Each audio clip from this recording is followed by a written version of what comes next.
اب یہاں پر دو باتیں یہیں پر سمجھنے کی ہیں، وہ اگلی صورتیں ذکر کرنے سے پہلے۔ فرض کفایہ کا مطلب کیا ہوتا ہے؟ ایک تو اس بات کا سمجھنا ضروری ہے، مسلمانوں نے جہاد سے جان چھڑانے کے لیے اس کلیے کو جو ابھی آپ کے سامنے ذکر کیا آدھا پکڑ رکھا ہے، پورا نہیں۔ پورا کلیہ یہی ہے، پورا ضابطہ یہ ہے کہ جہاد فرض کفایہ ہے، بشرطے کہ وہ 3 صورتوں میں سے کوئی صورت پیش نہ آئی ہو جس میں جہاد فرض عین ہو جاتا ہے۔ تو مسلمانوں نے اس جو ہے وہ حصے کو نکال دیا اور یہیں پر فل سٹاپ لگا دیا کہ جہاد فرض کفایہ ہے۔ اور پھر فرض کفایہ کا مطلب ہر مسلمان کے نزدیک یہی ہے، کسی سے بھی پوچھیں کہ فرض کفایہ کا مطلب کیا ہوتا ہے، وہ یہ کہے گا کہ فرض کفایہ کا مطلب یہ ہوتا ہے جو مجھ پر فرض نہیں آپ پر فرض ہے، اور آپ بھی اس کا یہی مطلب سمجھیں کہ مجھ پر فرض نہیں ہے میرے علاوہ دوسرے مسلمان پر فرض ہے، اس طرح اس کا ہار ہر کوئی دوسرے کے گلے میں ڈالتا جائے۔ ایسے مسلمانوں نے بالکل اس کی وہی مثال بنا رکھی ہے۔ ایک بادشاہ نے اعلان کیا کہ ایک حوض بنائے دارالحکومت کے اندر، تو سارے لوگ صبح دودھ کی ایک بالٹی لا کے اس میں ڈال دیں اپنے اپنے گھر سے۔ تو ہر آدمی نے اپنے گھر میں یہ سوچا، اس نے کہا کہ باقی لوگ تو دودھ لا کے ڈالیں گے، اگر میں تھوڑا سا پانی ڈال دوں گا کسی کو کیا پتا چلے گا؟ تو وہ پانی جو ہے وہ بالٹی پانی کی بھر کے لے آئے، تو صبح بادشاہ نے آ کے دیکھا پورا حوض پانی سے بھرا ہوا تھا، اس میں دودھ کا ایک قطرہ بھی نہیں تھا۔ تو مسلمانوں کا جہاد کے بارے میں بالکل یہی موقف ہے،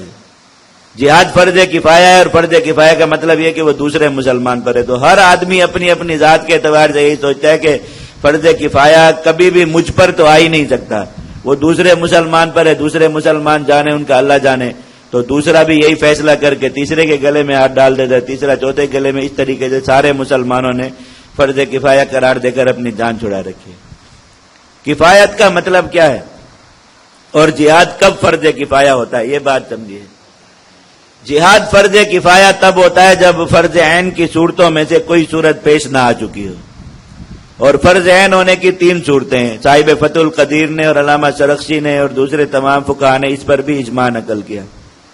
پہلی صورت ہے اذا ہجم العدو، جب دشمن مسلمانوں پر حملہ آور ہو جائے، اور اسیر احد من المسلمین، جو کل پھر رقاب میں آپ کو بتایا مسلمانوں میں سے کوئی شخص کفار کی قید میں چلا جائے۔ ان چیزوں کے میں اب مسلمانوں کے کسی علاقے پر کفار حملہ آور ہو جائیں تو اس علاقے کے لوگوں پر کفار کے خلاف لڑنا اور اپنی زمین کی مقاومت کرنا یہ فرض عین ہوتا ہے۔ ان میں کوئی شخص بھی اس سے مستثنا نہیں رہتا کہ مجھ پر فرض نہیں، دوسرے پر، تمام کے تمام وہ لوگ جن کے علاقے پر کفار کا حملہ ہوا ان پر جہاد فرض عین ہو جاتا ہے۔ اور اگر وہ لوگ یا تو جہاد کی ہمت نہ کریں اور دشمن کے سامنے سپر انداز ہو جائیں، یا کافی نہ ہو جہاد کے لیے، تو پھر ان کے قریب والوں پر جہاد فرض عین ہو جاتا ہے۔ اور اگر ان کا بھی یہی رویہ ہو تو پھر ان کے قریب والے پر، حتیٰ کہ الاقرب فالاقرب کے کلیے سے پورے تمام کے تمام مسلمانوں پر بھی ایک وقت میں جہاد فرض عین ہو سکتا ہے، اگر مسلمان اس کے بارے میں عمومی غفلت کا رویہ اختیار کر لے۔ یہ اجماعی صورت ہے، اور یہ مسلمانوں کے اسیر ہو جانے والی صورت کل آپ کو بتا دیا تھا کہ حضرات فقہائے کرام نے کتنی سخت عبارات اس کے بارے میں لکھی کہ جب مسلمانوں میں سے کوئی شخص قید میں ہو تو پھر جب تک اس کو آزاد نہ کرا لیا جائے اس وقت دنیا بھر کے مسلمانوں پر لازم رہتا ہے کہ یا تو اس کو جہاد کر کے آزاد کریں یا مالی فدیہ کر کے آزاد کریں۔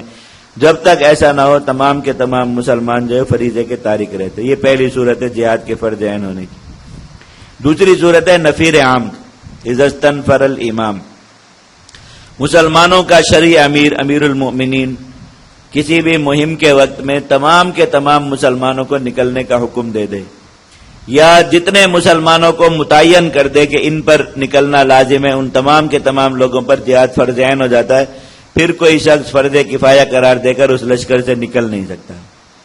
جیسے غزوہ تبوک کے موقع پر یہ حضرات صحابہ کرام کے زمانے کا نبی کریم صلی اللہ علیہ وسلم کی حیات مبارکہ کا واحد جہاد تھا جو فرض عین ہوا، اس لیے اس سے رہ جانے والوں کو سزائیں دی گئی تھی۔ اللہ کے نبی صلی اللہ علیہ وسلم نے نفیر عام فرمایا، تمام بالغ مسلمانوں کو اس مہم کے لیے نکلنے کا حکم تھا، خواہ کسی حالت میں بھی ہوں۔ اور اس میں جو 3 لوگوں کو مستثنا کیا گیا، لیس علی الاعمى حرج ولا علی الاعرج حرج ولا علی المریض حرج، اندھے ہوں، لنگڑے ہوں یا ایسے مریض ہوں جو سفر نہیں کر سکتے، ان کے علاوہ تمام مسلمانوں کو حکم تھا کہ وہ اس غزوے کے لیے نکلیں۔ اور پھر ان میں سے کچھ لوگوں کو نبی کریم صلی اللہ علیہ وسلم نے آخر میں خود واپس فرما دیا کہ ان کے لیے سواریوں کا انتظام نہیں تھا، تو وہ جو ہے وہ گناہگار نہیں ہوئے، بلکہ ان میں سے جو روتے ہوئے گئے اللہ تعالیٰ نے انہیں جہاد کے اجر میں شریک فرمایا، وہ سورۃ التوبہ میں تفصیل سے آ جائے گا۔ اور جو مسلمان بلا عذر رکے ان کو نبی کریم صلی اللہ علیہ وسلم کی طرف سے سزا ہوئی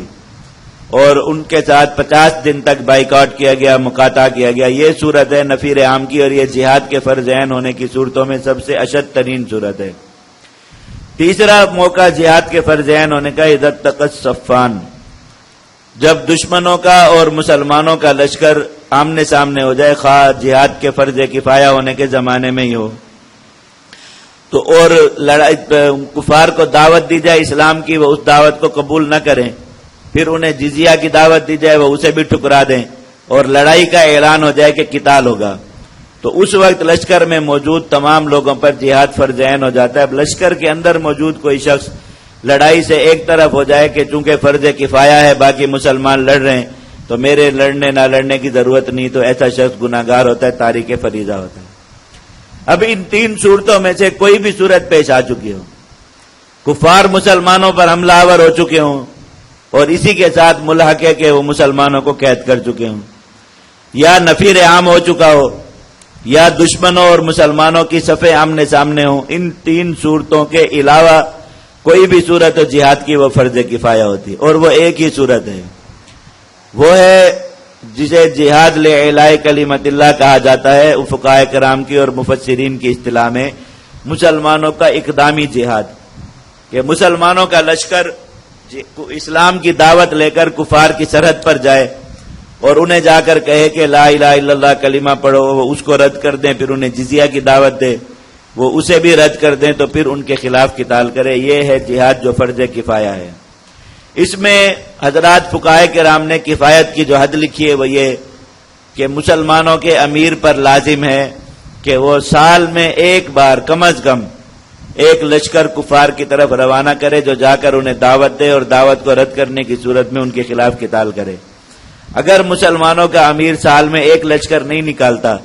تو سارے کے سارے مسلمان گناہگار ہوتے ہیں جہاد کے ترک کے، اور اگر وہ کفار کے ساتھ یہ معاہدہ کر لیتا ہے کہ ہم اور آپ کبھی بھی نہیں لڑیں گے، تو فرمایا کہ مسلمانوں پر ایسے معاہدے کا توڑنا اور خود لشکر بنا کر کفار کے خلاف لڑنے کے لیے نکلنا لازم ہے۔ اگر سال میں ایک لشکر مسلمانوں کا کفار کی سرحد پر نہ گیا اور جا کر انہیں اسلام کی دعوت نہ دی اور جو ہے وہ دعوت قبول نہ کرنے کی صورت میں قتال کا اعلان نہ کیا، تو سارے کے سارے مسلمان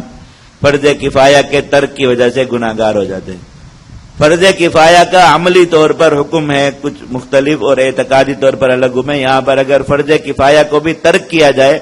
تو اس کا گناہ فرض عین کو ترک کرنے کی طرح ہی ہوتا ہے، کیونکہ سارے کے سارے مسلمان چونکہ اس کو ترک کر رہے تو ہر مسلمان اس کے ترک میں شریک ہو جاتا ہے۔ یہ ہے شرع جہاد کے فرض کفایہ ہونے کی جو تمام فقہاء کرام نے لکھی، اور اس میں کسی قسم کا کوئی اختلاف نہیں ہے۔ جہاد کے مسائل اکثر اجماعی ہیں۔ جہاد کے مسائل اگر آپ کتب فقہ میں دیکھیں تو یہ واحد فریضہ ہے جس کے اندر فروعی اختلاف بالکل نہ ہونے کے برابر ہیں ائمہ کرام کے، بلکہ اس کے اکثر مسائل اجماعی ہیں۔ ایک جو مسئلہ ہے اس پر ائمہ کا اجماع ہوتا ہے، چاروں مسالک اس پر متحد ہوتے ہیں، اس میں عام طور پر فروعی اختلاف نہیں ہوتا کہ فلاں امام کا یہ مسئلہ اور فلاں امام کے نزدیک یہ قول۔ تو یہ بھی اجماعی مسئلہ ہے کہ فرض کفایہ ہونے کا یہی مطلب ہے، اور اگر اس